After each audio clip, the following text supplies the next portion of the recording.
Здраво, здраво на сите, добре дојдовте во новото издание на подкастот Пресинг на екипа МК, најстариот спортски портал во Македонија. Повторно сме тука во Sports Beer Garden во Diamond Mall, каде што традиционално ги правиме нашите подкасти.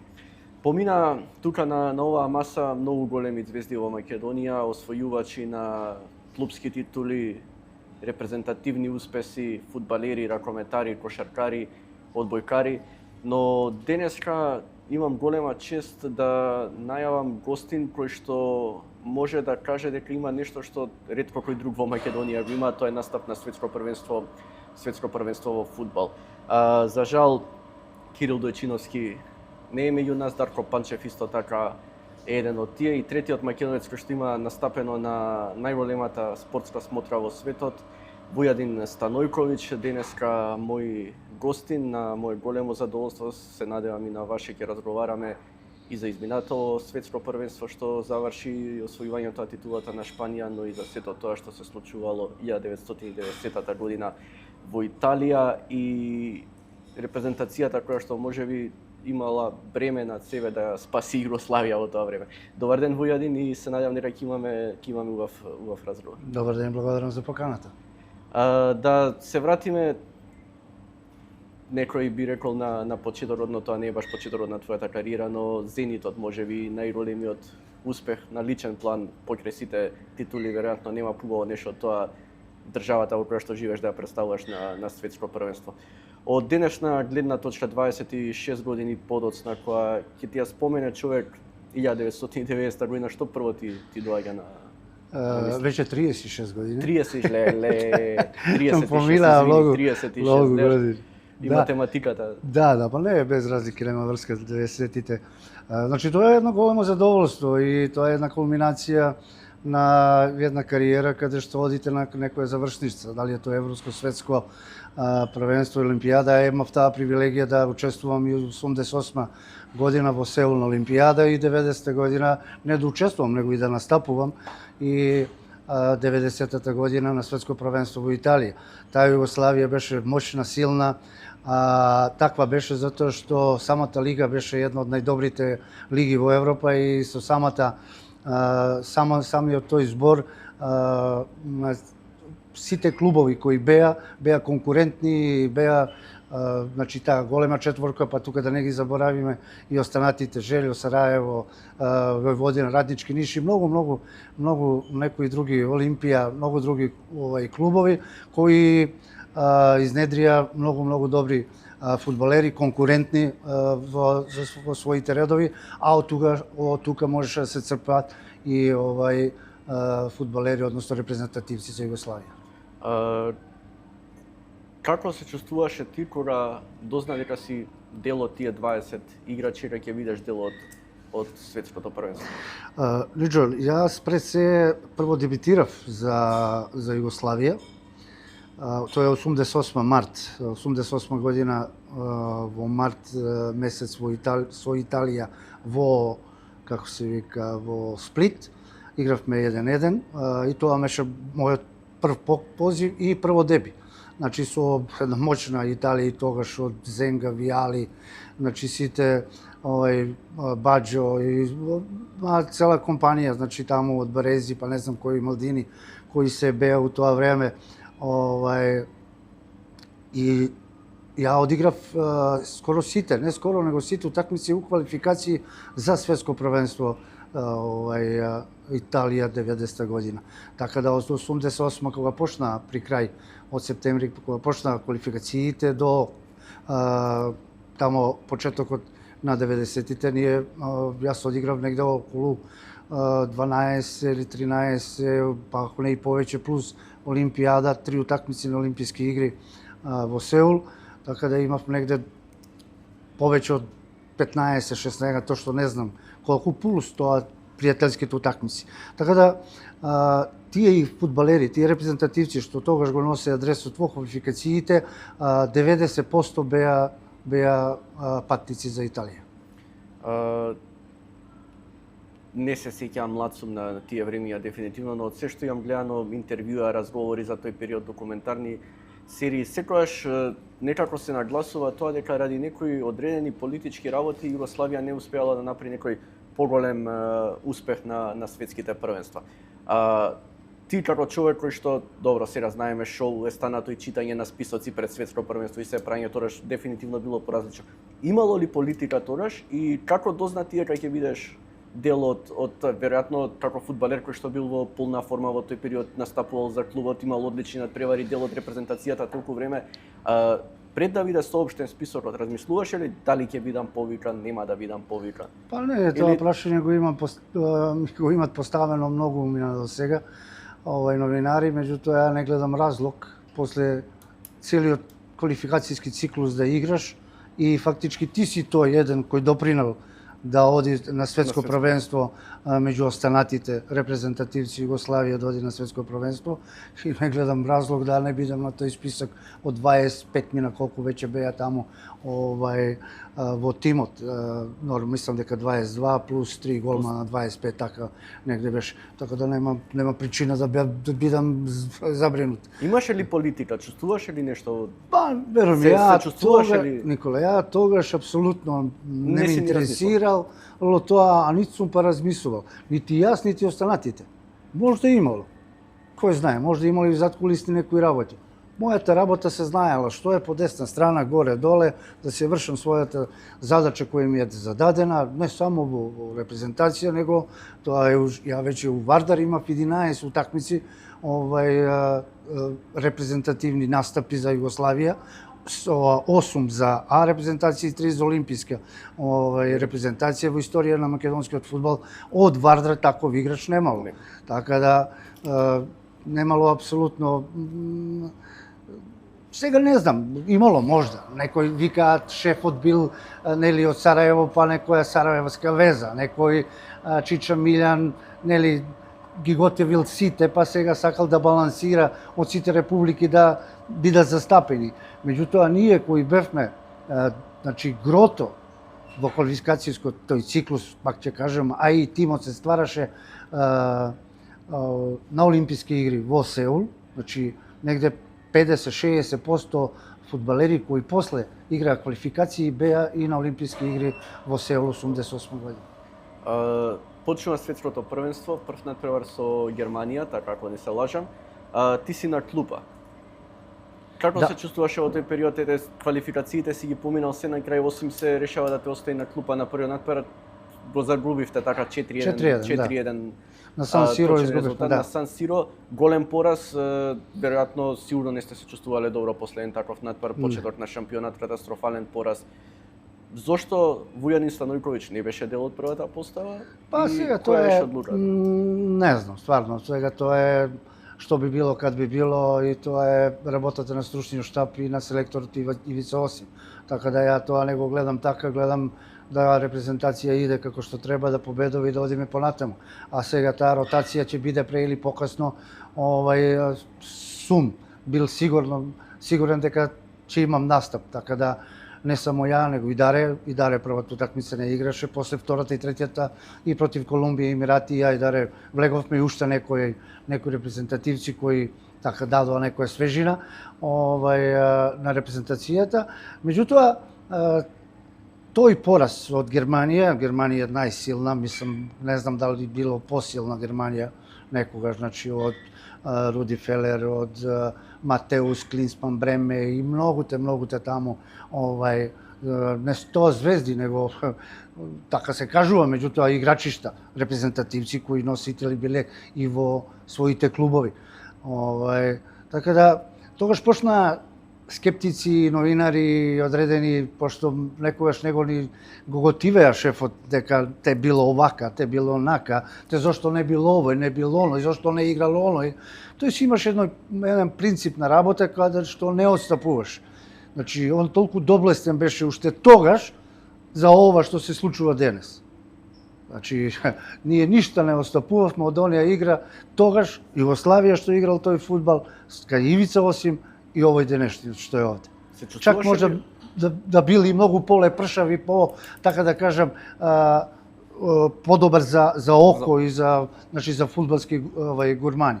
И почнаа дека еве 4-1 готово, ништо не бива од ова репрезентација, те вака било, тонака било, не знам, разни приказки кои апсолутно не држаа вода, а ние имавме извонреден тим. Да тука да не се заборават ни Папе, ни Део, и Јозич, и Пикси, Шабанаџовиќ, Златко Вујовиќ, Тома Ивковиќ, голманите Омеровиќ, Лековиќ, па Просинечки, па тука Јарни, па да нека Шукер и беше и он тамо, немаше настапувано, јас, Паса, Сречко Катанец, Брновиќ, плејада на фудбалери кои издржано имаат утакмици во квалификациите, и да не заборавиме дека ние во квалификации задно коло, предзадно коло, ние бевме убедливо први.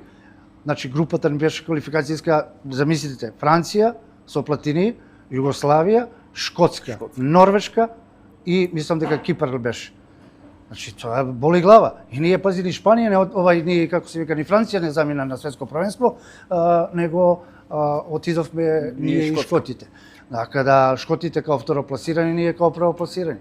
Така да и тогаш почна дека еве ништо нема да биде, еве Југославија вака, Југославија онака, од Загреб не испратија, како не испратија, ако се сеќавате, барем гледате на телевизија, еден така тажен, изгубивме од Холандија 2-0, кога Рајкард Гулит и компанија и Ван Бастен изјавите им бева, не знаевме дека во Загреб имаме толку навивачи од Холандија, што они уствари не би навиваа за Холандија, него беа против Југославија. Тоа уште тогаш почна тие такви приказки. Али ние докажавме после тоа дека тој тим е карактерен, квалитетен и стварно тим кој многу лесно за длака не отиде во полуфинале со Италија во напад. Тоа ме интересира, верувам дека вие меѓу фудбалерите немало таа нетрпеливост и се, но дали се чувствувала одма после поразот против Германија, ти сам велиш дека новинари, дали тоа сигурно влечеле србите на српска страна, хрватите, тоа е веќе почетокот на крајот на Југославија и се чувствувавте ли вие како репрезентативци после тој надпревар со Холандија во Загреб, во Сплит и се останато кога ви спратиле, чувствувавте ли дека нешто неубаво доаѓа во држава? Не. Знаете, таа држава беше така функционална и така сплотена, што сигурно ние за црвот не знаевме внатре што работи. Него си ја гледавме својата работа, бевме професионалци, одговорни, и за нас да играш за репрезентација на Југославија беше светиња. Да носиш овој грб, да го носиш, тоа е знаете што, па каква лутрија, седумка на лото. Тоа е нешто повише од тоа. Замислете во 22 или 24 милиона луѓе, во една држава јака, силна, у секој поглед, и фудбалски, и економски, и у секој друг сплотеност која имала таа братство и единство, да бидеш дел од таа репрезентација. Ние апсолутно не гледавме тоа, дали е словенец, дали е македонец, дали е србин, дали е црногорец, дали е босанец. Ние со сите бевме окей, пази, нема апсолутно. Ја и даре со секого се дружев. И со босанците, и со србите, и со хрватите. Никаква предрасуда, никој не имал. Бар јас така чувствувам и дел од мојот, така да ја, Пикси, Спаса, Даре, нон-стоп сме биле заедно. Нон-стоп. Јарни, Просинечки, не се чувствувало апсолутно, ја ништо не приметив. Меѓутоа, тоа нешто имало внатре, си работело. Што не требало. Потоа следуваат надпреварите против Колумбија и Обединети Арапски Емирати. Две сигурни победи, пласман во осмина финалето, ти играш на тие два надпревари, во првата постава си. Како се чувствуваше кога првпат заигра на едно светско првенство и тој надпревар против Колумбија? Сеќаш ли уште на тој надпревар? Паметиш? Да, нормално, како да не се сеќам на детали и така да. Меѓутоа една работа пак ќе кажам. И тоа сум го 100 пати досега изјавил. Ја не чувствувам никаков притисок. Ја веќе имав репрезентативен стаж. Ја веќе тогаш бев во Партизан. Ја веќе имав утакмици меѓународни. И со Вардар, и со Партизан. И со репрезентација, да не зборам. За нас, за мене, тоа беше само еден надпревар као сите останати. Значи и во квалификации вие можете да се сопнете и да не отидете на светско првенство или европско првенство. Значи особено во тоа време со 24 репрезентации. Уште, да, 32 беа. 32 од 98 24. Да, мислам дека 32. Мислам дека се 24 уште.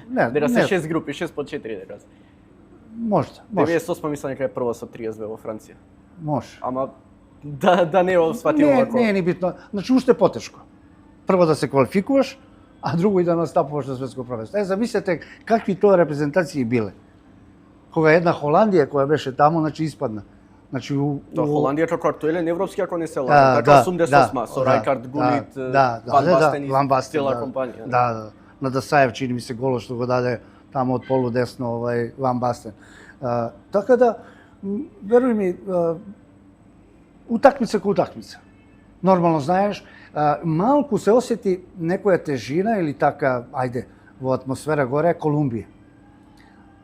Да, ако победиме, ако се изгуби тоа крај, толку готово. Можеше да се случи нерешено и со нерешено да одиме, значи да не се изгуби. Значи тогаш се чувствуваше некоја мала напетост. Пак и Колумбија имаше фантастична репрезентација, значи од Валдерама, Валдерама и Гуита, значи голманот кој стварно трет бек, така да кажам, значи Ринкон, еден играчиште и многуте некои колумбијци кои ден денес потврдуваат како се играи тој јужноамерикански фудбал и како е пршав, добар за око, јаки, здрави момци, добри техничари, подковани тактички, така да тогаш да. После тоа ни против Шпанија не било нешто. Затоа кога отидовме во елитна рунда, беше окей.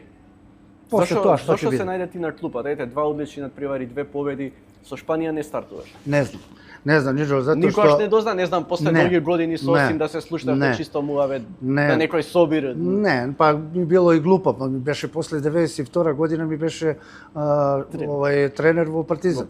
Значи 91-92 година ја бев капитен, Милош Милутиновиќ ми го даде трака и цело време кај него, али никогаш не сум така размислувал нити посакал да го прашам. Али има една работа каде што на состанок он кажува 12 играчи, не 11. 12-тиот сум јас. И ме вика на страна и вика старија ако игра, не знам, Салинас, играче овој. Ако не игра Салинаш, играчеш ти. Или не знам, така нека комбинаторики, тактички замисли, или не знам што и како е било. Воопшто не, ја тоа тогаш него не размислував како некој пех, него да одиме понатаму и да Југославија победува. И што е најважно, ние 12 играча се загреваме пред Шпанија, значи меѓу кои сум јас. Значи 12, не 11. 11 плюс голман. 12. И против Аргентина исто така. И против Аргентина 12, ја пак 12 играч. И се враќаме назад, доаѓа записник и сега го гледа шефот, Салинас игра, стари ти на клупа. Клупа, окей. Така беше и против Аргентина. Надпреварот со Шпанија веројатно најдобриот надпревар на Драјан Стојковиќ во адресот на Југославија. Останува запаметено на многу пати е раскажувано, кога буквално по вестник го пратил Мартин Васкес, фудбалер на Реал Мадрид во тоа време. За тие што не знаат, како се чувствувавте вие на клупата после такви два маестрални гола на еден надпревар на соиграч, кога гледаш и знаеш дека тоа е тоа. Едноставно верувам дека сваќаш дека не можеш таков надпревар да изгубиш. Ништо си гледали. И самиот рече дека сте биле многу опуштени пред мечот со Шпанија, немало некој притисок ни ништо кога поминавте игрите. Шпанија, Аргентина апсолутно. Аргентина може да има Марадона, некој притисок, некој не знам, ајде било сепак играчиште. Меѓутоа со Шпанија не, апсолутно не. Сушност ми знаешме кој ние квалитет го поседуваме и кои сме ние. Ние бевме таков тим. Значи, од клупа кои беа тие 4, 5, 6, 7 играчи и да беа стартери, они беа на нивото на оние кои внатре се. Така да, има инсерти од, радувањето на клупа наша кога Пикси доаѓа кај шефот. Нашто кога вториот гол го даде. Да.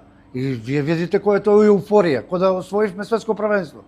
Значи, тоа е таа сплотеност. Не некој знаеш, Баш ме брега, дал гол, дал. Или овој не се радува, или не знам нешто. Не знам, постои се ли види човек во енергија. тие моменти што може да види тако? Не може, нема, тоа однатре иде. Не може. Тоа може да бидеш само неки стварно идиот, али за такви па нема има може би место. такви оние што се наетат, разбираш, што Денес има. зашо не играм ја. Денес има и тоа Денес многу има. повеќе. Денес има многу повеќе. Тогаш било час и задоволство да се игра прво за екипа, да бидете во прва лига. А да, камоли за репрезентација. Кој размислува? Ја од село доаѓам да играм за репрезентација, дај молим те. Ај немој да ме зеде, па бидеме објективни, ајде. Значи ја доаѓам 84-та година, 85-та во Куманово, една година играм, 85-та во Вардар доаѓам и 88-та имам во март деби. Тоа се само 3,5 години, пази, имам деби за репрезентација на Југославија. Од македонска. Така, значи тоа се некои 23-4 дете уште што се вика. Така. Значи, фактички од македонска лига, кога играв Куманово, играш во македонска лига, ја дојдов да играм за репрезентација на Југославија. Мислам, али тука е на заслужен Шкодончо кој ме врати на таа, ја бев шпиц, значи играв центарфор.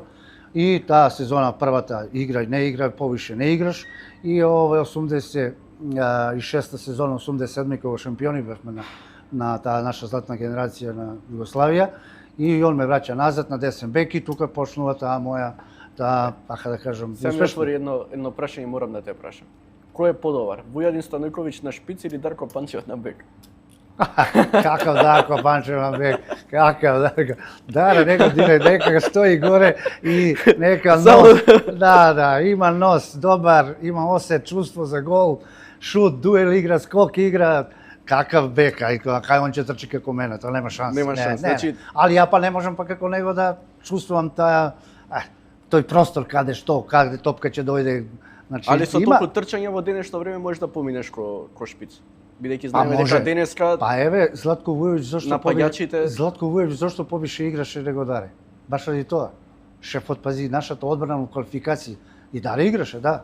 Даре после за европско првенство во квалификации Даре веќе стана и прв стрелец бидна, да. Дојде до израз Дарко Панчев. Златко Вујовиќ зашто играше?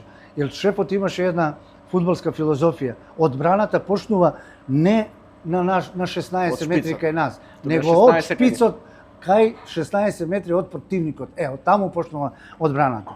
И ние уште тогаш знаевме да играме висок пресинг, како сегаш овие што играат или не знам како. Така да тоа е таа сплотеност била и нека тимска работа, а за сето тоа е заслужен само Ивица Осип. Доаѓа надпреварот со Аргентина, веројатно надпревар кој што нема човек што живеел во тоа време, со татко ми сум разговарал со негова генерација, не 66-та, тука негде сте млади луѓе во тоа време, што него памети, цел надпревар можеби на памети се што се случувало и веројатно најболниот надпревар во историјата на југословенскиот фудбал.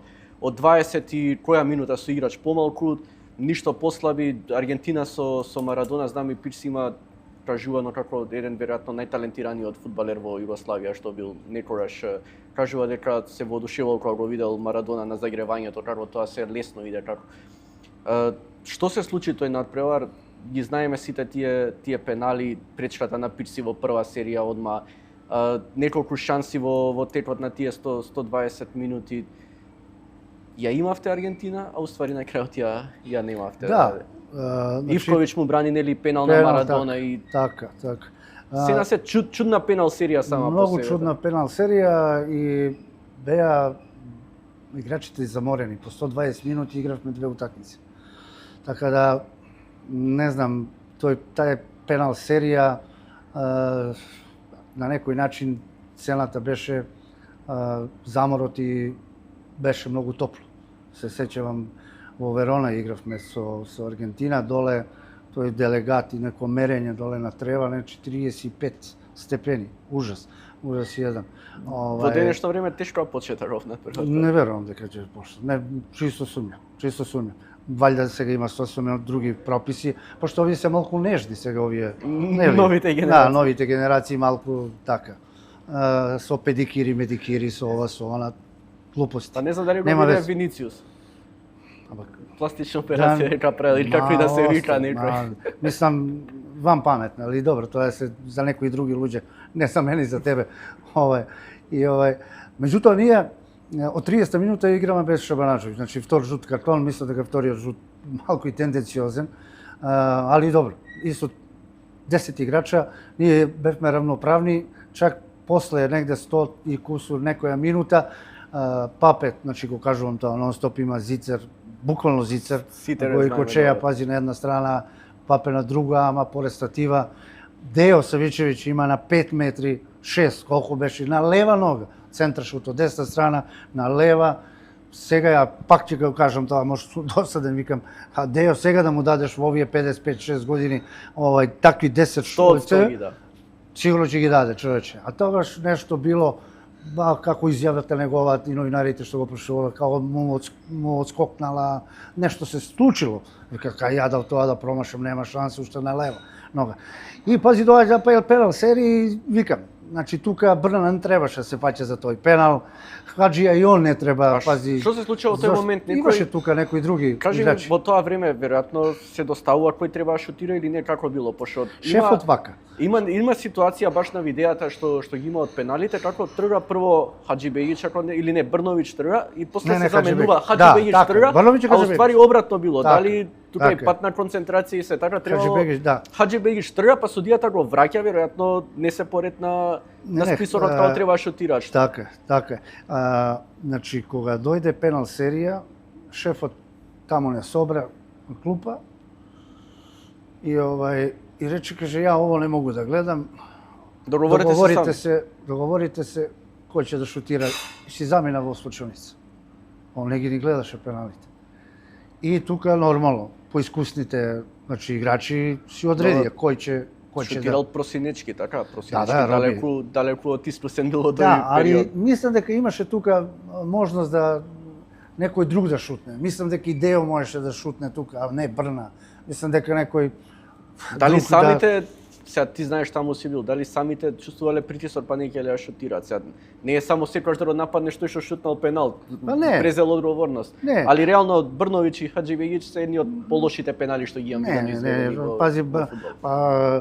Пази, Фарук промаши пенал против Колумбија. И што се фаќаш повторно? И гоите му е одбрани.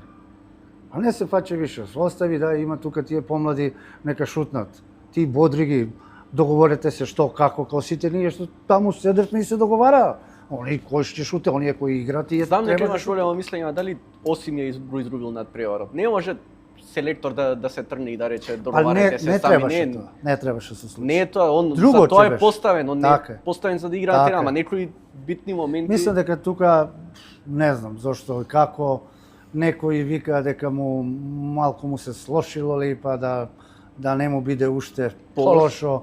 Ја таков впечаток немав, пошто ја тука бев поред него, значи на клупа седев. Сега човекот не знам како се чувствува внатре, тоа веќе фацата е една, чувството внатре е друго. И сега што се случило, меѓутоа мислам дека не требаше да оди, али добро тука беа и Шабриновиќ и Мушовиќ, искусни тренери кои стварно легенди исто. Али ете, на некој начин сакало така да биде. Како се чувствувавте после мечот во Собрекулона? Не знам, имаше напад едни на други? Да, тогаш бевме стварно разочарани.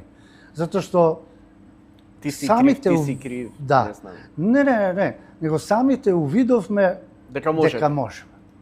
Не дека можеме у полуфинале. Ние у полуфинале да отидовме и ние Италија ќе тепавме. 100%. Значи ќе ја победевме. Джави домаќини се така. Да, он отидоа тогаш. И Италија, Англија, Аргентина и овамо, како се вика, Германија. А пази, Ниджо,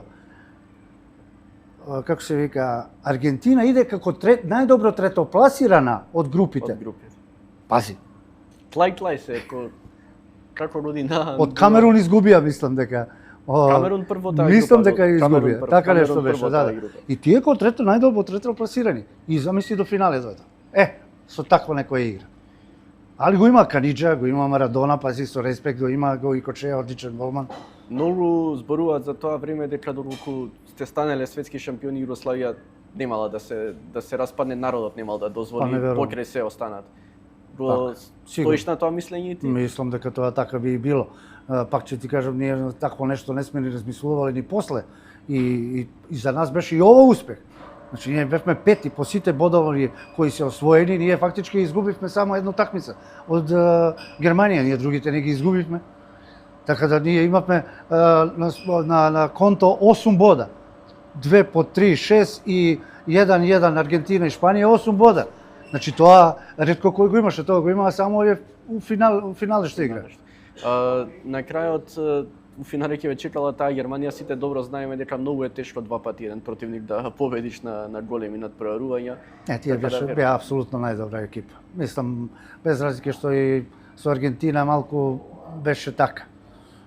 Климава работева, мислам повише беше притисокот на германците као фаворити, него што они може многу уште подобро да одиграат. Зборам за тоа финале. А мислам дека со нас, за нас би било тоа веќе кога сме освоиле светско првенство. Ете по 36 години, да не изгрешам пак, се случи нешто слично како тоа светско првенство 90-та. Втора шанса за титула на Меси, втора шанса тораш Марадона да освои светско првенство по 86-та, така ако не се лажам. И оваа година Аргентина одвај. Видовме како помина и со Зеленородски острови, колку беше тоа некако на сила, на момент, на инспирација, на Меси корнер еден, глава, рака, автогол. Потоа Египет, знаеме се што се случуваше тој надпревар. Дали некојаш, да не зборуваме после и со Англија, Тухел и се она као заврши, дали некојаш судбината се испреплетува на некои работи? Еве 36 години разлика, најдобриот фудбалер можеби до појавувањето на Меси, сега пак тоа е личен вкус за сите останати кои што гледал. Нека слична ситуација се случува, пораз во финале 1-0, слаба игра на Аргентина повторно. Мислам, Аргентина треба да биде презадоволна што воопшто дојде до финале. Што и помина и 16-ти на финале може. Да не се сега брату да не се лажи, сега да не бидеме филозофи и да бидеме скромните, вака било, танака било. Аргентина беше фаворизована и тоа без даљни. И тоа и политички и од врхушката на Инфантино, односно на ФИФА. Мислам дека тој човек треба да само да каже ви благодарам, пријатно и да си даде оставка. И да дојде некој човек стварно кој стварно ќе ги среди работите, затоа што ако продолжи вака со овој ритам и со овој начин на водење на ФИФА, мислам дека нема нигде да доведе фудбалот, односно светскиот фудбал. Он веќе е доведен и загрозен сега. Веќе сега е загрозен со тенденции на судиите. Не можеш ти Колина да еден од најдобрите судии во историја на судството, односно на судиите, да си дозволиш таков луксус да одредени ситуации не ги санкционираш и не ги коригираш, барем за следниот надпревар. Зошто? На времето било 3 судии и еден делегат. Па ја воделе перфектно утакмицата. Сега ги има 5 на терен доле и уште 3 во вар. 8 судии и они не виделе, пази, дај молим ве, Египет тотално оштетен. Зеленородските исто, да не зборам за Алжир. Не зборам после тоа за некои други утакмици. Неверојатна една работа од цело светско првенство, не знам дали ќе се сложиш со мене.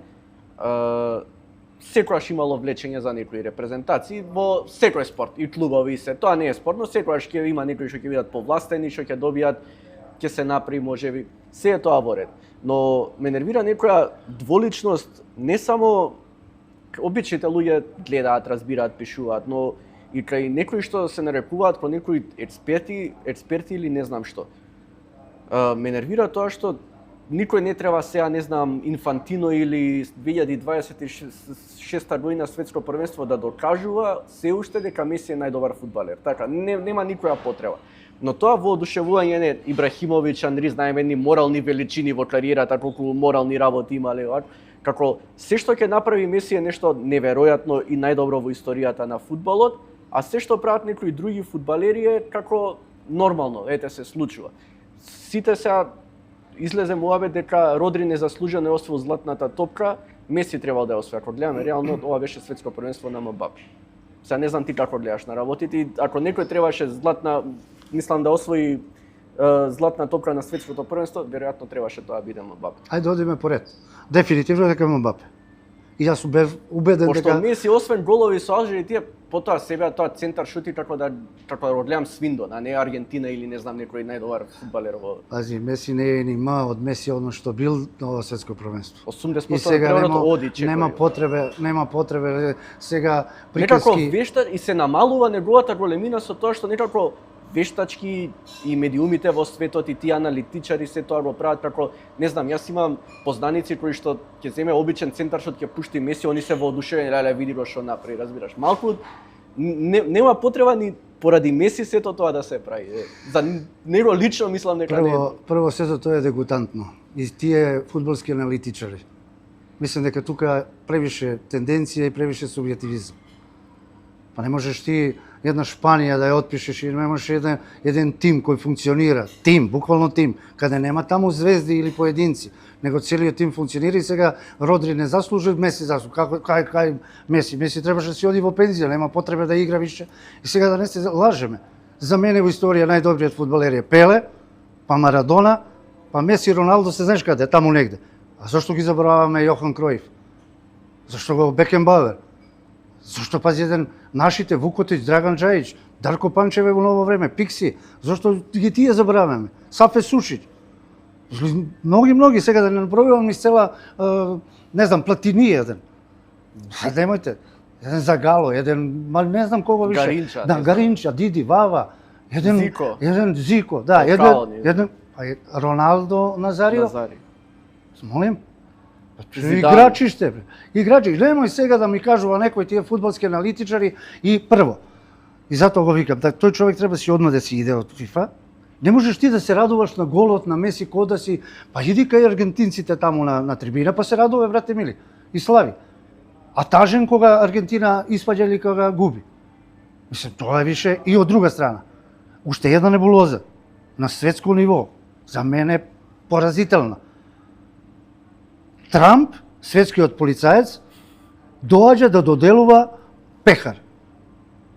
Поред Ибрахимович, поред пази сите звезди кои биле таму, Цела шпанска генерација беше таму од 2010-та. Сите шпански репрезентативци кои биле играчишта. Или некој друг, сосема трет.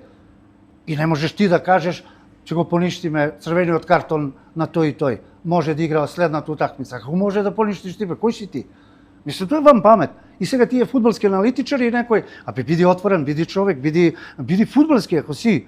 Али очигледно тоа се квази фудбалски за мене аналитичари кои апсолутно си терат некоја своја агенда, не знам поради што.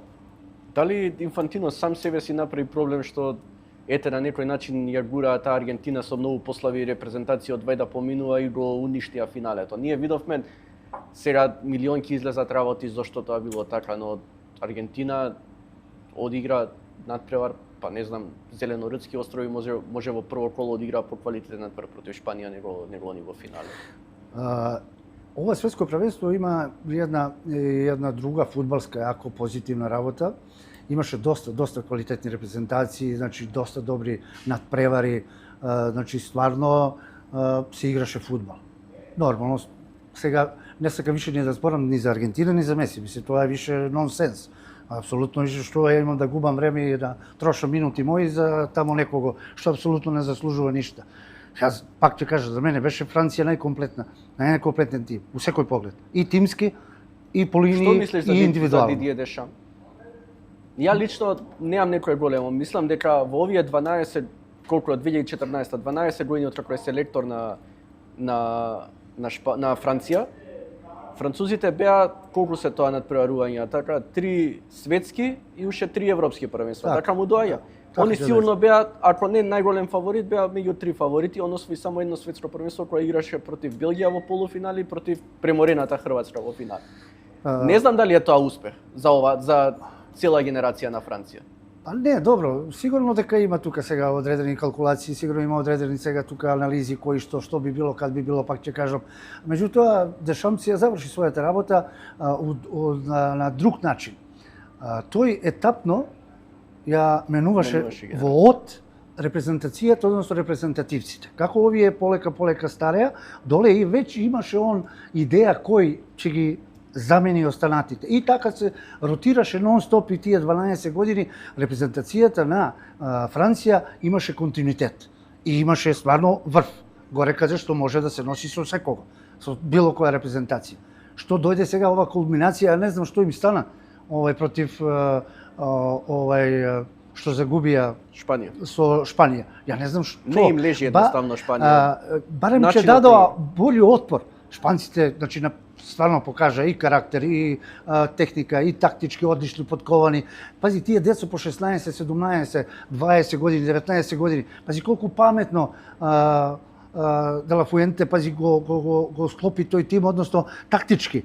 Они ситни, они бегаа од противникот.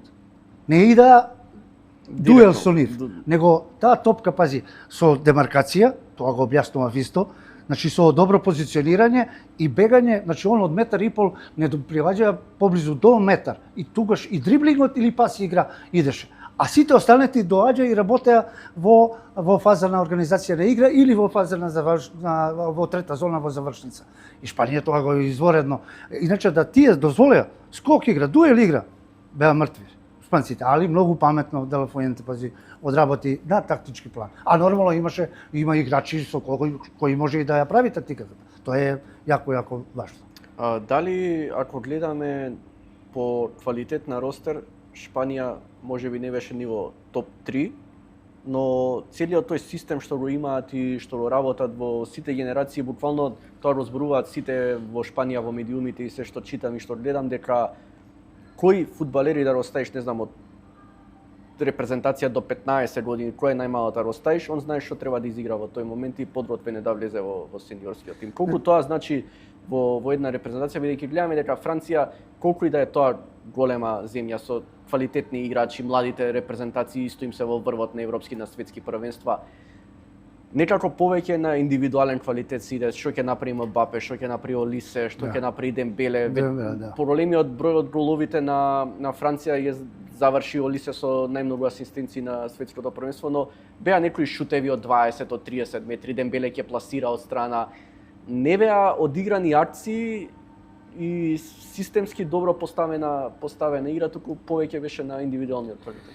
Има една работа кај шпанците што другите држави, односно федерации, не го прават или го делумно прават, а тоа е национална стратегија. Значи Шпанија знае како ќе игра уште пред 30 години. Овие денес како ќе играат. И сега наредни 10 години знае како Шпанија ќе игра. А зошто? Затоа што нивните млади категории и U14, U15, U16, U17, 19, значи они играат исти систем и исти начин на тренинзи, односно таа стратегија и тактика ја имаат кога ќе дојдат во репрезентација. Значи тоа е Фудбалската федерација на Шпанија си има зацртано, значи си има своји луѓе, тим, технички тим кој знае што прави и ги распоредува селекторите и им кажува, значи ние прво се едуцира така тренерите, односно селекторите, и онда тоа се спроведува на терен. Јака индивидуалност, одличен пас, одлична техника и тимска работа. Ето е Шпанија. И тука завршува се. И сега со 15 години да го ставиш, што викаш ти овој. Он знае точно на Родри или на овој, на оно, не важно на кое место, што треба да игра. Тоа е крај. Па деве, не знам, ако ги земеме, ајде да не идеме подарок кој е бековите на Шпанија. Кукурелја, Педро Поро. Немаат некои, не знам, какви вонсериски партии во Челси, во Тотенхем или некоја сезона за себе како изигра. Во Шпанија и во тој систем беа па можеби, ако тргнеме средината, Родри, Фабиан Руис, беа можеби најдобрите фудбалери на тоа е многу, таа логистика е многу важна и по една и по друга страна. Затоа ја викам тоа, значи се враќа тоталниот фудбал, се враќаат бековите, се враќаат крилата, се враќа центарфорот, се враќа, значи, Кейн, се враќа Халанд, се враќа многу други шпиц играчи кои класично играат со центар шут и со глава, значи тоа сега и ова светско првенство го покажа. Тоа е поентата на еден селектор, да сето тоа го склопи и да го направи тимот да функционира и да биде функционален на оној тактички план према техниката, односно физикус кој го имаат репрезентативци. Рече не сакаш многу уште да зборуваш за тоа, но мора да те потпрашам. Самиот го спомена поништениот црвен картон на Балогун, нешто ван сенс, тотално одлука. Но еве сега гледаме дека и што ставаат на младите пред се, на деца кои што гледаат фудбал, како не знам јас пред 20 години и кусур што сум гледал и што по цел ден само на фудбал сум размислувал и над преварите кои ќе стигнат. Видовме што прави аргентинците во финалето и што прават цело светско првенство. Видовме Паредес требаше можеби во 40-та минута да добие црвен картон, не да издржи до 120 и да направи глупост, со фаќање за гуша, со тепање, со покажување некоја сила, нервоза, како и цело време се вадиме на тоа дека они тоа го прават ради својата држава и тоа ги понесува моментот и во војна ако ти е ради држава, сакаш да тепаш не на фудбалски терен. И потоа доаѓа соопштение од ФИФА дека нема да се отвори никаква дополнителна дисциплинска против Паредес и дека тој нема да добие казна. Како печатот оставаме, како ги подучуваме младите со тие некои такви одлуки кои што се повеќе од смешни? Пази, они мислат дека Трамп им е претседник на Фудбалска федерација на Аргентина. На што личеше она финале кога заврши судијата, нели, и се постројува таму да се примат наградите нормално. На што личеше она нападот на шпанскиот не знам кој фудбалер? Мислам дека рекој резерви. Гарсија го фати за гуша и потоа Гави дојде да се тепа со Паредес, овој го фати потоа Јала напад на што личи тоа? И сега пази под закрилје на патриотизам. Јас за државата ќе изгинам. Добро вече, па и другите гина за својата држава, ако така ле. Само ви сте патриоти. Ма кого лажат? Ама тоа е покривање на слабоста која Аргентина ја имаше и слабоста на Инфантино према Аргентина. И ништо повише. Тука имаше толку тенденции, толку глупости, да тоа е жалосно за фудбал. И каква Аргентина? Аргентина воопшто не требаше ни групна фаза да испадне. Што го кажа со патриотизмот мора да направам, ме потсетува на паралелата со Македонија во секој спорт. Мислам, во рете, сите која игра репрезентација навиваме, си ја сакаме химната, си го сакаме знамето, но мене ми е многу смешно, ќе излезе македонска репрезентација на европско фудбал, ракомет, кошарка, светско, не е важно, и онма блесна македонското знаме на трибините, химната ја испеа. И сега ти ако пишеш слабо изиграле, изгубиле, не знам 10 разлика, ракомет 15, ништо не направиле, сега ти си против знамето и химната, луѓе, и тој противничто е небитно, која било да е Франција, Шпанија, Германија, Хрватска, Србија, не знам, Италија, Литванија, Летонија, Данска, и тие имаат и химна и знаме. Тоа е експонирање. Ме потсетува на аргентинциве како патриотизмот го користиме за нашите неуспеси и нашиот неквалитет во моментот. Па дефинитивно тоа е така. Значи сега се криеме зад химната и застава. Чекај бре, па тоа е овде се сакаве. Не се сака со зборење. Ти можеш да збориш колку сакаш да си ја сакаш химната и застава, а ти овнатре ти нешто друго говори. Мислам, тоа се за мене дечи болести. Значи дај направите анализа, направите стратегија, направите, пази, какви сме ние. Не ме интересира како е противникот. Противникот многу лесно могу да дознам каков е, што е индивидуално и колективно, и тактички, технички, и поединачно. Исто како и тој за тебе што ќе дознае. И како тој за мене што е. Него гледај како ти да бидеш тој конкурентен и ти да бидеш, пази, да го направиш надпреварот многу поинтересен и нормално да го победиш противникот. А за тоа треба време. Ова не е компјутер. Ја мои колеги, тренери, селектори, превише гледаат цртани филмови на компјутери, цртаат тактики, цртаат по сат време, ги држат децата таму затворени у просторија и им кажуваат ти ќе идеш овде, ти ќе идеш овде, ти ќе застанеш овде, ало ово не е шах, бре, луѓе. Ова е фудбал, ова е, значи овде ти е формацијски поставеност. Сето друго е трансформација во фудбалот. И тактички дел, ово што го зборат за Шпанија. Работи прво стави стручни луѓе. Ја не полценувам никого, али малку да се запрашаме. Кого више ставаме за селектори и за тренери? Па сега немаме успех, па немаме паѓа фудбалот, па ќе паѓа. Затоа што овој дома седи, оној дома седи, овој е неподобен, оној не е патриот. И сите патриоти работат на еве ви ги патриотите, чим сакате патриоти повели. И каде сме? 4-0, 3-0, 7-0. 5-0 и што правиме сега? Кај си играчите кои ги стваравме и ги Ја мора да се навратам на тоа и мора да го кажам јавно. 9 мои играчи што су били, 4 години су били со мене. Елмаз, Јане Атанасов, Чурлинов, Димитар Митровски, шпицот горе, Мијовски. Играше, не играше. 5 играча. Тоше Тодоровски понекогаш мрме или Боби го зимаше и него. 6 играчи. Тоа е за мене успех. Или сега 2006 што ја водев 4 години исто така.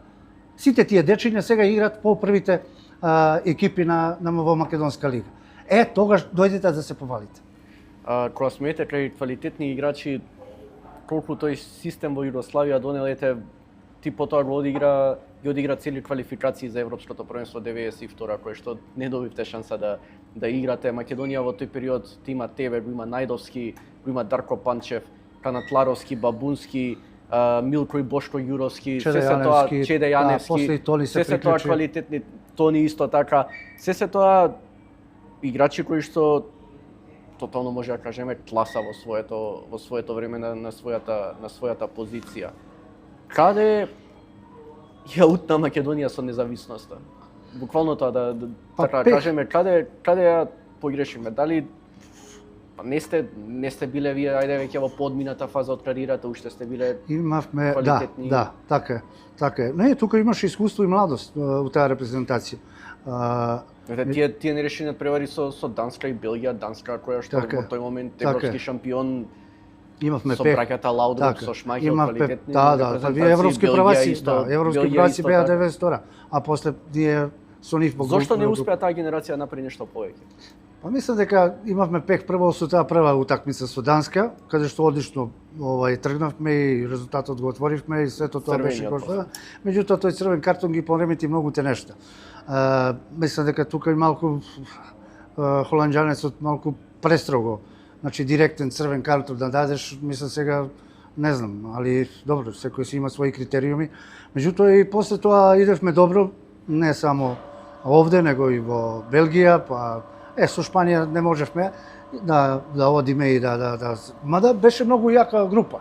Значи ти Шпанија, Данска, Белгија, знаеш Кипар, ајде Кипар ги победивме, таму мислам дека 1-1, овде 3-0, а белгијанците таму 1-1, а овде катастрофално изгубивме 5-0, али нон-стопа имавме проблеми со навивачите. Те некој ќе фрли петарда, те против Белгија без публика. Влијаеше ли таа казна без публика? Па како не влијае? Пази, атмосфера е друго кога знаеш полн стадион. Значи Вардар и репрезентација се карактеристични по тоа што значи народот си ги сака и едноставно сите доаѓаат на терен. Пун капацитет. И тоа е во Коштица. Значи атмосфера другачи кога играш без публика и со публика, а од друга страна и мислам дека полека и Тимон Теловој се повреди, Толи не го пушта грците, он се плашеше да доаѓа, после почна да доаѓа, па Чеде се повлече нешто, па Даре 3 утакмици, за 3 утакмици тоа е многу да биде казнет, така да се измеша работите малку, не бевме баш стандардни таа екипа која тргна во тие квалификации. Не дека ќе направивме нешто, ама ќе беше многу подруг печаток. Колку значи за тебе тој натпревар против Белгија таму и твојот центаршут за голот на Чоко Бошковски? Па тоа е моја работа. Ништо повеќе. По страна, центаршут, позади одбрана. Ја викам, ова бела линија што е, ме држи да не идам десно. Десно. И само трче горе, доле, отварај се. Дали ќе добиеш топка, нема да добиеш топка, не е важно. Не е важно. Значи тоа кај мене било така. Мене ја да се понудам, да отворам и да разигрувам својата репрезентација, својот тим. Везна линија, организација, значи да се нудиш и да ги пореметиш нормално противниците. Као што и мораш одма брзо да се вратиш назад во фаза на одбрана и да си го браниш голот со останатите од одбраната. Македонија беше 2 пати во бараш за светско првенство. Загубивме сега лесно, претходно да бидем искрени, немавме ни среќа. Италија по Португалија едноставно од 3 дена, од 4 дена само по себе на рамниште можеби на освојување на светско првенство, ако сме отворени директно. Да. Колку е Македонија блиску или далеку од пласман на некое светско првенство во блиска иднина? Па пази, овој уметник ако стави Ќе доживее, 64 репрезентации да во следното Ако и да светско првенство, 128 може? зошто да не и ние тука се умешаме, што да не? Начисто преко Лига нации или преко некој бараш. Се може да се случи, како беше она за европско првенство. Се овамо, ние вака било, нака било, ќе го менуваме, мрме, нема да го менуваме, оставете го, ајде после Израел, уште Израел, ајде ова, а човекот дојде на европско првенство. Така да, фудбалот е релативен и во фудбалот се е можно. Значи, нема тука компјутер, ентре или оф или ен и ајде, довижење. Не. Може понекогаш и да се слопат коцкици, па може малку и среќа, па индивидуален квалитет, али тимската работа и тимскиот дух мора секогаш да биде на ниво. Беше асистенти во А репрезентацијата веќе колку можеби пред 20 години, така долг период е. Поминат на кога беше селектор Среќко Катанец и со кој да разговарам од тоа време, кажува дека тоа бил периодот кога репрезентацијата била најпрофесионална и најмногу личела на репрезентација како што се другите големи селекции, можеби не толку по квалитет, сега не можеме да се рамниме со најголемите репрезентации, но системот како бил поставен, како се работело, дисциплина каква имало. Како го паметиш тоа време и соработката со Катанец, со кој се знаете нели уште од многу поодамна? Да, со години. Па пази, пред се имавме еден доблестен преседател Хаџиристевски, Харалампие, кој едноставно имаше чувство прво да постави прав човек на право место, па да направи тим, стручен тим, па тој тим да и селектира и да нема тенденции, да нема субјективизам, него да биде само професионално и према ова што го до сега кажува все, према задачите и према фудбалската филозофија на Среќко Катанец, значи такви играчи профили ни требаат, меѓутоа имавме и добра, одлична репрезентација и тогаш имавме одлични поединци, тим кој стварно функционираше и там све додека слуша репрезентативците, можда задните две утакмици малку се опуштија, македонската репрезентација играше одлично.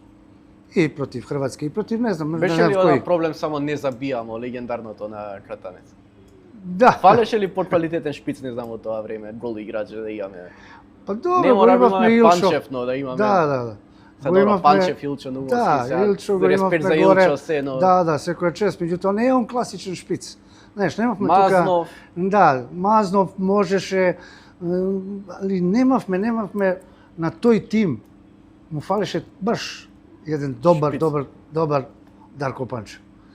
Реално одбраната ни беше многу квалитетна во тој период. И везната линија, и по бокови не игравме можеме да добро. збориме дека немавме многу квалитет. Можеби Да. сега ни фали некоја таква одбрана да имаме за видење уште подобри. Ние ги имавме двата најдобри голмана, Јане и Петар, покојни. Ние ги имавме, значи, позади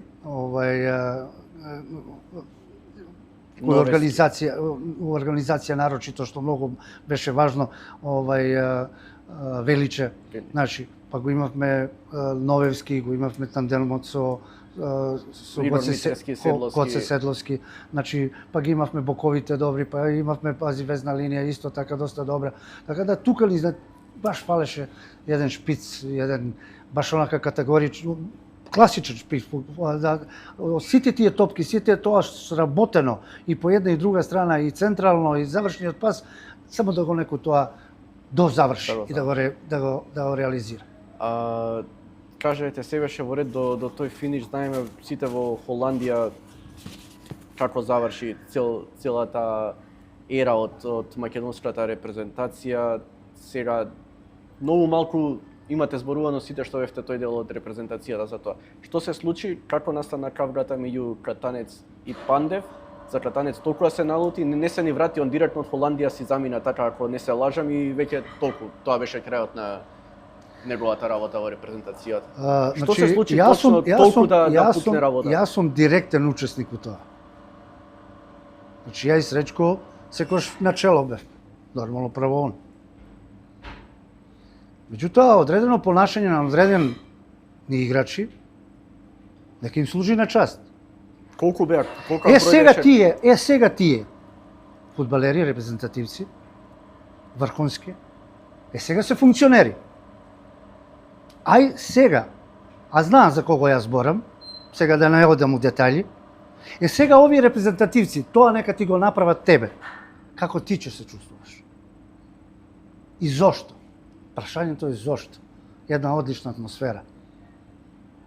Немало нека строгоча нешто, па секогаш било разговарано. Ако треба да ќе дојдеме овде, па ќе праша некој шефе дали може да отидеме да го видам родителот ми е овака, мајка, татко.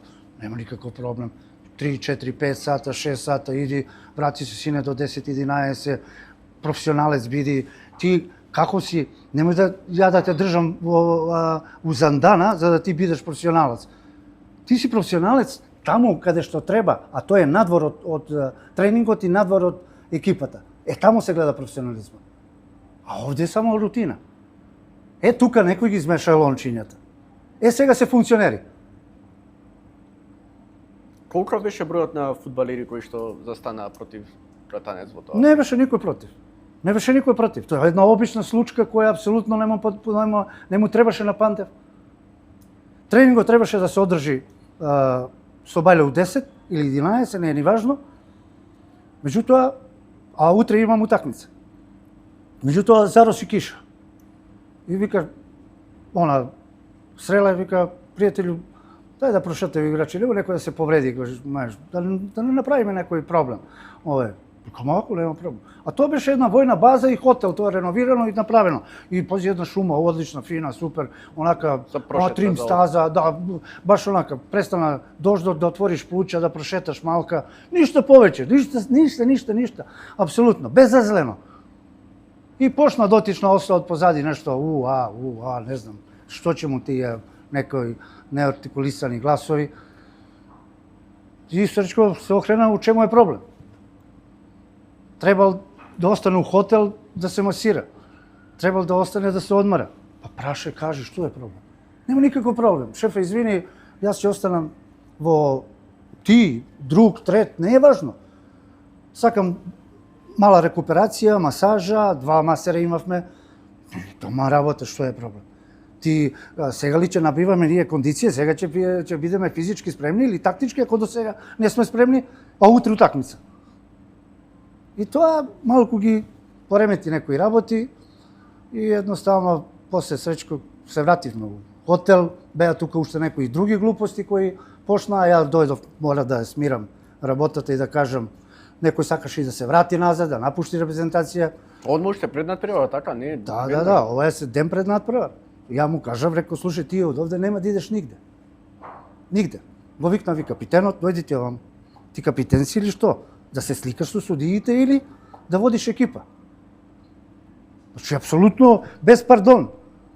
Јас сум овде, некој ме поставил и ми дал доверба. А јас ето тоа што го знам и моето искуство, да ви го пренесам вам. И вербално, а и на теренот. Па сега вие, оној што е добро, прифатите, оној што е лошо, не само од мене, од било кој друг тренер, селектор, отврдете го. Али, односот мора да буде, топ, професионален. Никогаш не било проблем да се праша и да се излезе на репрезентативот во сусрет, што го да било. И едноставно останав, сите на окуп останавме, и утрето ден се деси тоа што се деси 4-0, као Раштимова на гитара, и тоа е. Како е возможно, не знам, возрасти луѓе, не знам, сега јас одам на работа секој ден, нешто ќе се скараш со било кој, со жена, со деца, со девојка, со брат, сестра, со секој ќе се скараш и помину. Како е возможно во нашиот спорт секогаш поради некоја мала ваква работа, небулоза, да се случуваат толку караници што се пука и готово веќе не може да функционира ништо понатаму. Кој е проблемот?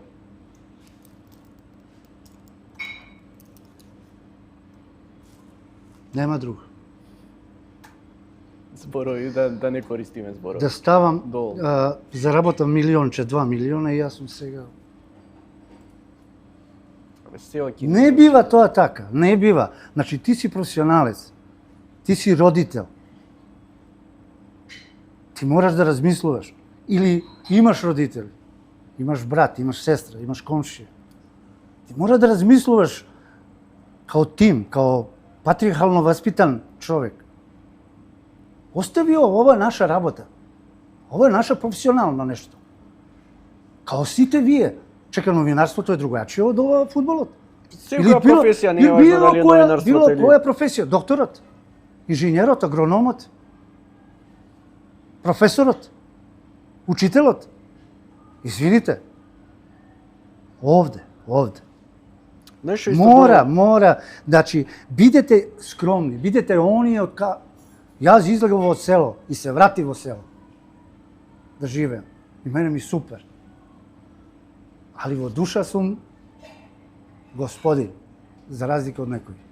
Нешто не ми е јасно, сите некако на тоа, не само фудбалов општо и во светот сегде, некако поминува таа флоскула како ние играме за државата, за боите, за грбот, за знамето, за химната, пак доаѓаме до тој муабет.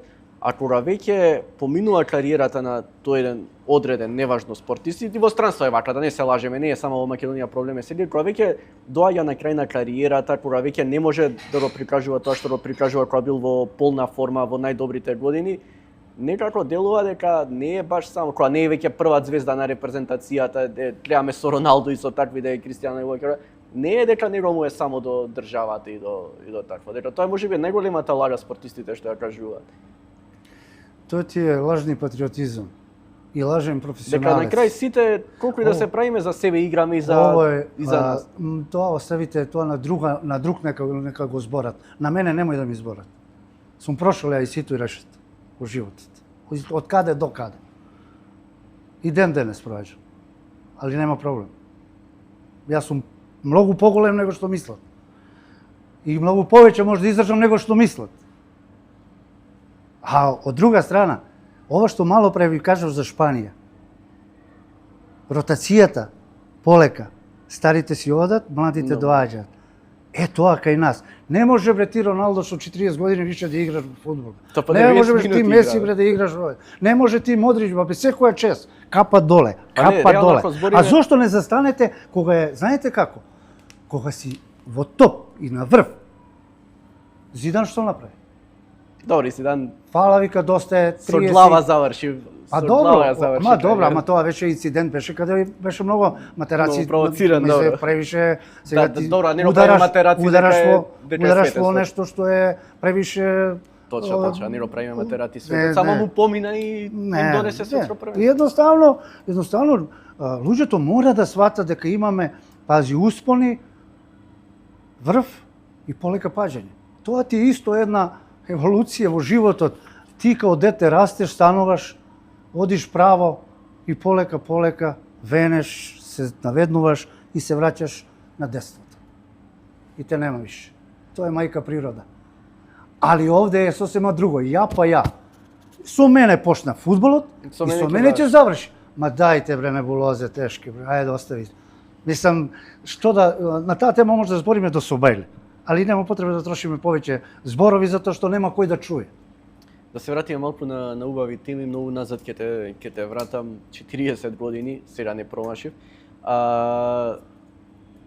Доаѓаш од Куманово во Вардар и наеднаш таа фантастична генерација најдовски Панчев, ти, Цапар, не знам, Чеде Јаневски, Савевски, кои се да не заборам, некој да не ми... Милко Симовски, Петров, Боби Бабунски, Джипунов, да не ми замерат, ти сигурно подобро ќе се сетиш на сите од мене. Момчило Грошев, Кичо, Симоновски, по лева страна, лев бек беше... Освојувате титула на Југославија, најголемиот успех во историјата на Вардар. Колку од денешна перспектива ние што не сме живееле во тоа време, си да кажувам, но и вие, вашите генерации, сваќаме колку голема работа била тоа што го направил Вардар таа сезона. Многу голема работа прво за клубот, а друго нормално и за градот и за државата. Затоа што, пази, Вардар секогаш било влези, испадни, значи бил на некоја клацкалица. Со години, нормално тие 60-тите, 70-тите, кога бил исто, значи со Чичко Дончо, со Мете Спасовски, со сега да не ги набројувам тие постарите генерации кои биле и во континуитет во прва лига, мислам дека дојде ова една кулминација, пак ќе кажам, на работа, на селекција и на тренер кој сето тоа го препознал во тимот, односно во поединците и да го склопи во една екипа која е функционална, не само што е функционална, него и резултатски јако добра. Така да ние и да Шајбер да не беше, ние пак во Европа ќе излезешме. Пак ќе бевме втори или трети, не знам таму по бројот на бодовите. Сега тој што некој таму мучкал, па сега извини, ја не сум ти крив. Па те председателот, односно комисијата дисциплинска те казнила 3 бода, 6 бода, тоа вие си го знаете. Сега тогаш било добро да освоите титула првенство пред тоа со наместен резултат. А сега не е добро, затоа што пак вас ве казнила, а некој друг прав. Ние нешто бевме први. Ние имавме тим. Тоа не викат за џабе златна генерација во историја на македонскиот фудбал, односно на Вардар. Дај Боже да се случи. Али тешко. Значи тоа се и индивидуалци, и карактери, и тимски луѓе, и луѓе породични, и луѓе пази кои има таа нека хемија, функционалност, атмосфера, на терен, ван терен. Васил Рингов го заборавивме. Васил Рингов го заборавивме. Мада он не беше тогаш. Он почна Васил, иди, нема смисла. Од сите на Васил легенда. Еве 40 години се скоро поминати, тука зборував и со мојот колега Срđan Ивановиќ кога ја коментиравме биографијата на Васил Рингов и емисијата посветена за него. Еве сите што ги наброја, колку години се поминати, нема некој скандал било каков излезен за ниеден од тие фудбали. Еве сега видите. А веќе сите сте сега Јас сум више дедо. До пензија, што се вика нормална пензија, него до некоја младост или не знам што, така. Значи веќина сме дедо. Значи јас сум дедо веќе. Тие години кои што можете да влезете во скандал, сите сте ги поминале некако, така. Ама не може ако ти можеш и денес да правиш глупости, знаеш. Ама јас сум више дедо, на ми лице и на душа. Значи Петров сигурно, Дарја дај Боже сега и он, девојчињата се возрастни, и он ќе биде. Не знам, сите останати други, сега да не ги набројувам.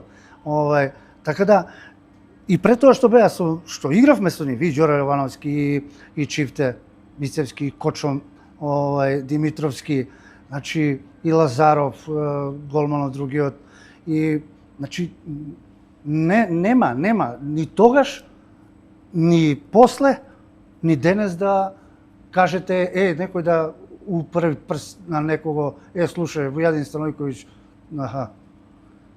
него сите домаќини, сите си гледа својата работа, сработено што сработено, било тоа минато, јас зашто им викам на сите, остави више кој бија Војадин Станојковиќ, не ми интересира.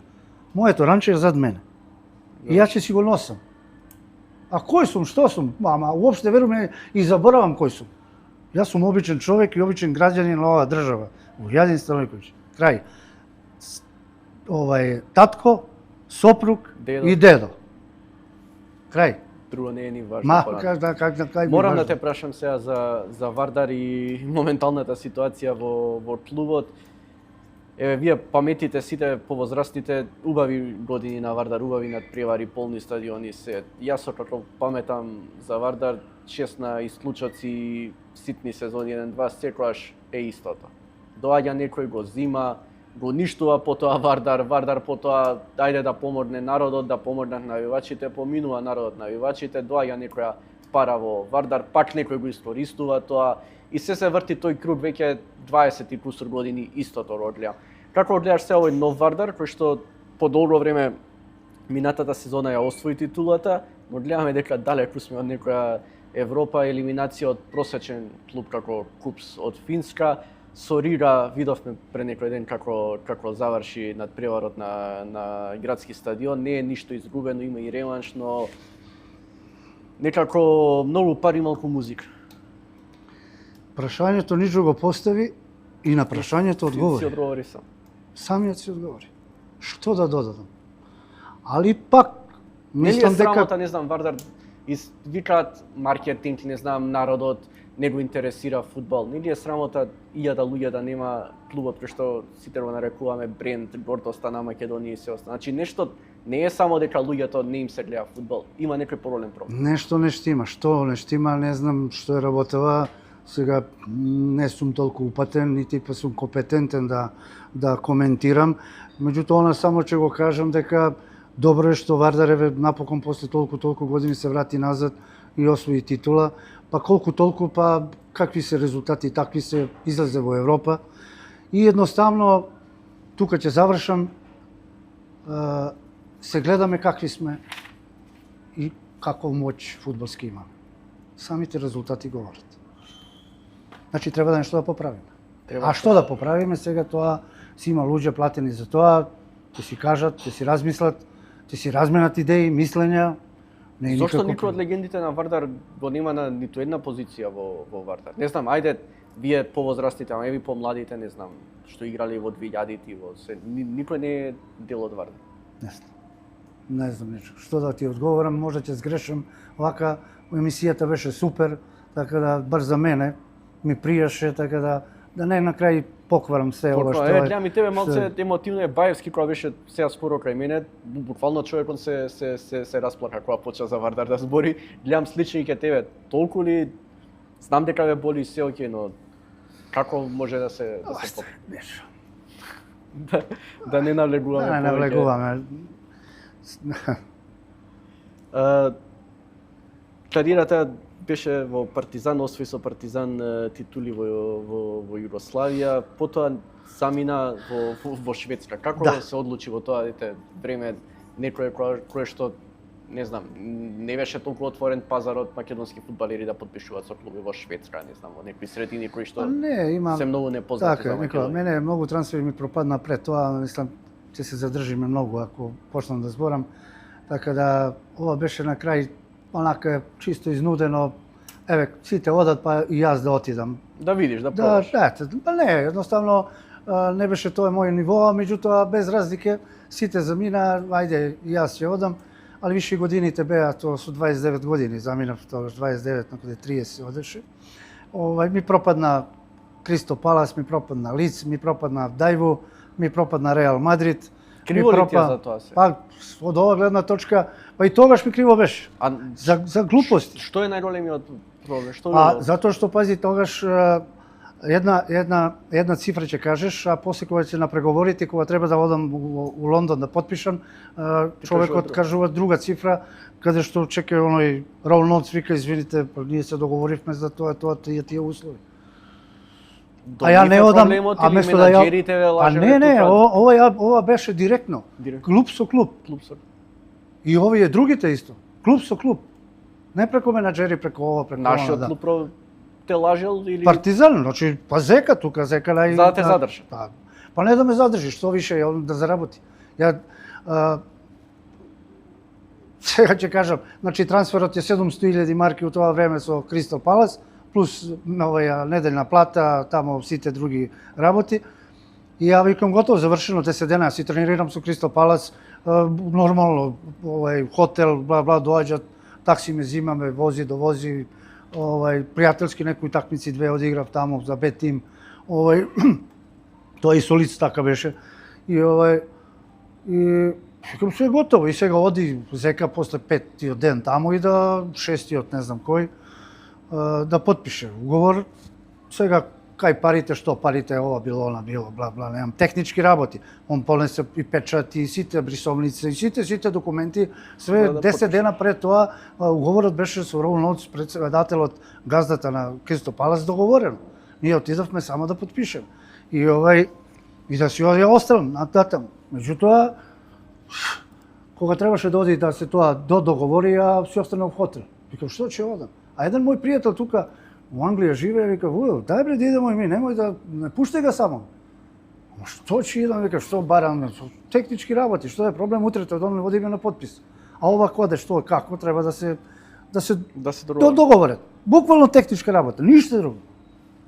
После некое време слушам, он барал 1 милион на тој состанок. А Кристал Палас нема 1 милион. Ма не че од принцип. Ти 10 дена пред тоа разговараш. Ја и ти сега се договараме овде. Не само ја и ти, него тука е борд на директори има, значи луѓе спонзори кои дават пари, не е само еден. Имам памет, пази, ви се враќаме доаѓа у хотел, вика Вујо, мора се вратиме за Белград, да чекаме радна дозвола. 10 дена. Ајде работна дозвола, 10 дена помина, 2 недели, 3 недели, месец дена. Никоме ништа пропадна и после слушам така беше и со лице исто. Таму нешто па друго се случи и така да. А со Реал Мадрид? Со Реал Мадрид пред Шпанија. Пред Шпанија, главу соба со Спасич горе, цимери, Лала е колом. Доаѓа и ме вика. Сега да бидам доставен 100 пати го имам кажувано и да скратам приказку. И Лала вика, Станојко, зовете, кажи Чича доле. Милен. У ресторан. Што реко мене тражиш, кој ќе му јава рако ја? Не знам, кажи, зовете, кажи, реко, зови Станојко. Ја одам доле, седи овде еден Чича, коса лака, црномањец други помлад, овде Милјан, мене ми вика седи. Седи македонец. Јас седнав, вика ово е Ди Стефано, ово е Хуанита. И пошта Чича. Заинтересирани за тебе, ова било, она било, реку Чича, преведи, мине прво час и задоволство што седам со Ди Стефано што ги упознав и што седам со нив. А камоли за интересот кој го покажа за мен. После тоа Спасич отиде. Тоа е. Кратко јасно сега да не навлагам во многуте некои други работи, а кога се вратив назад во Белград од Италија, ја и Спасич од Партизан бевме, и одиме кај имаше тогаш интересување исто. Тога се јавува неки менаџери, неки џаволи, клубови интересни. Али сега не сме ние, па не знам што, некои шпици играчи, везни играчи или крилни играчи или не знам што. И одиме кај Зеко, викам Зеко така и така, ја повише збора, Спаси така по-шумадинец, он по-тактичар. И има некој интересување, реко, реци која цена, шта, како, реко да луѓе се интересују. Да знам отприлike да им кажем, хоче да разговарају с тобом, с клубом. Каже, може чисто мира, донесите по $1,000,000, кажи слободни сте. Реко, си нормален, бре. $1,000,000. За мене да, за бекове да неко $1,000,000. Тоа време. Зеко дај молим тебе. Па мислам тоа е ван памет. Бре. Ајде да кажеше 300-400 илјади. Не знам некој па. да се натера да. Ајде и да, нешто ќе биде. А биш чисто мира, ја му кажувам, го прашувам, он $1,000,000, донесите $1,000,000.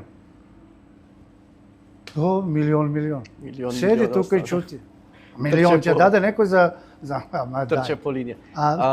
Кажа дека во моментов се врати во Куманово, таму си уживаш, и додека се договаравме за ова интервју неколку пати ми рече во нива си работиш, си. Да, имам имање. Си имаш таму си ти поминува. Имам имање, имам големо имање, така да фала на Бога, има се нешто, работи се, тоа останало од прадедо, дедо, татко, мајко. Тоа ти е главна занимација? Па не, и другото, одам, имам некои обврски по Белград, така да повише тука радниците кои си работат, гледуваш, помагаш, работиш, исто, едноставно опуштено, благано. Повеќе мирот ти е во моментот. Мирот дефинитивно и внуците.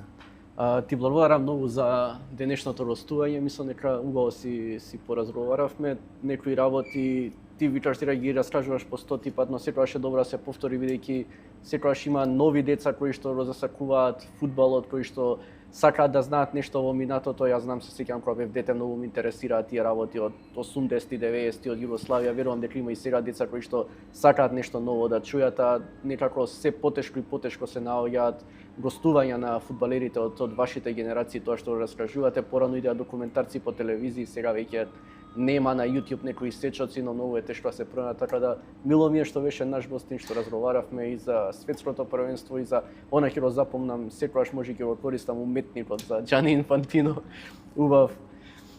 Убав епитет за уметникот. Уметник. Благодарам Нижо за поканата, ми беше задоволство, веруј ми, и си направивме еден муабет спонтан. Значи, само по себе си доаѓа прашањата и одговорите. Така да ова е моја историја и ништо повеќе. Ви благодарам уште еднаш за поканата. Ти благодарам уште еднаш, ви благодарам и на вас. Знаете што треба да направите, лайк, сабскрајб, ставете таму некој коментар дали ви се допаѓаат гостите, дали ви се допаѓаме ние, што не ви се допаѓа, напишете слободно без никаков страв. Тука ви се заблагодарувам, ве поздравувам и се гледаме наврзо во следно издание на Пресинг. Чао, чао.